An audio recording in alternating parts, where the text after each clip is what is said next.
अजब रमा राघवची जोडी।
शालिनी, ताटात निरंजन नाहीये।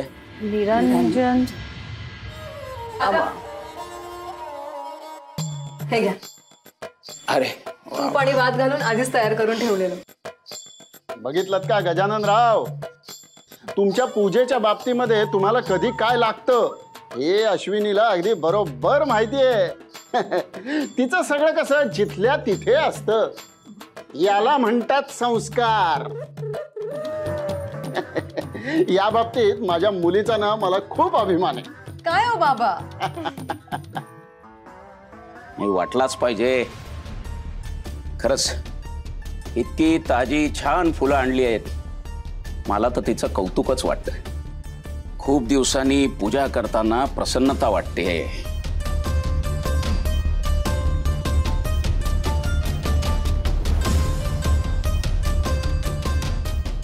काका, ही फुलं रमाने आणलीत।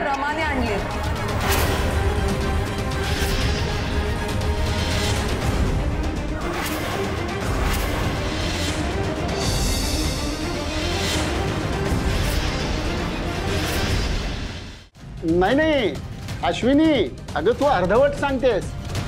ही फुलं त्या रमाने आणलेली आहेत ज्या रमाला गजाननरावांनी देवघरात प्रवेश करायला बंदी घातलेली आहे। मुद्दाम करते ही मुलगी।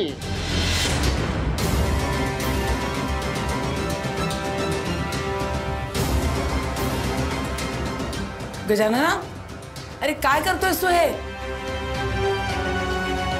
पूजा अशी अर्धवट सोडत नाहीत। हा अधर्म आहे, पाप आहे हे।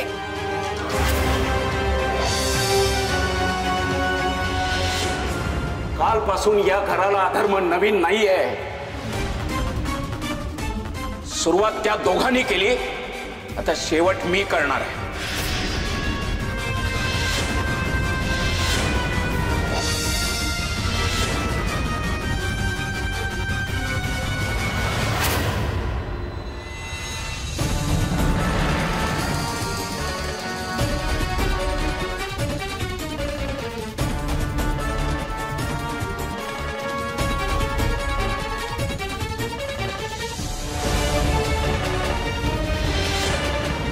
जर रमावरच्या रागामुळे तू असा वागत असशील ना, तर चूक तुझी आहे, कारण ती आपल्या घरची सून आहे, कोणी परकी नाही आहे। किती भक्तिभावाने तिने सगळी तयारी केली होती, तुला हवी तशी सगळी फुलं आणली आहेत। आई, त्या मुलीने आणलेल्या फुलांना मी निर्माल्यापेक्षा जास्त महत्त्व देत नाही।